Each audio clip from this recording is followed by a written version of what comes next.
Nakita na ang 4 anyos nga batang lalaki nga unang na-report nga na missing sulod sa upat ka adlaw. Kinihuman mapakita sa RTV Balitang Bisdak ang pag-apilar sa inahan sa bata. Ani ang report.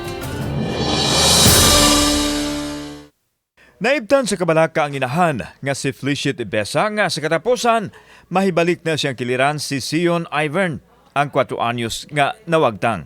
Tinuod ang ilang pangagpas nga niuban kini sa usa ka babae nga taga Bukirang Barangay sa syudad.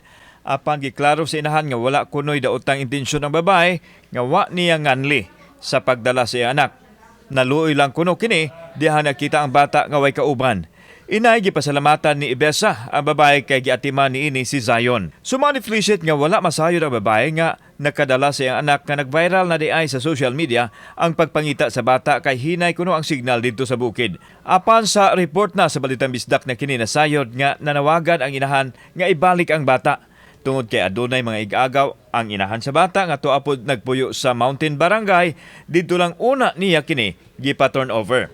Iya ko nung kita na lang, kay dili man daw siya matuo nga ka ng kuhan, kay wa may kaila dito sa bata.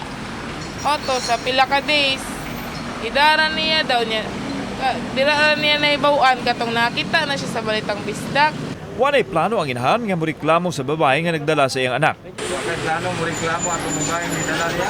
Para nako sir, kanang enough naman kayo nga nakita na ko akong anak nga kuhan, nga safe siya ba? Si Zion Ivern na missing ni adtong Hunyo 19 pa sa Basak San Nicolas, hinungdan nga gipanawagan kini pinaagi sa social media o gi-air usab sa RTV Balitang Bisdak kagahapong adlaw. Salamat sa Balitang Bisdak kay Moji number 1 nga kuan kanang number 1 gid siya kay syempre pareha na nakakuha sa kong anak na sa Bukirang Bahin nga wala kayo signal, so dili maglisod jud og Facebook.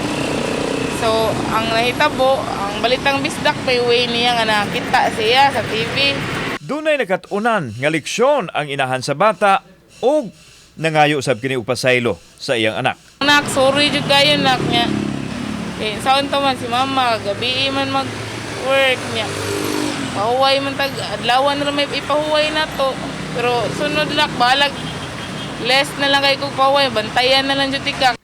Kauban si Cleofer Lumayag, ako si Alan Domingo. Balitang Bisdak.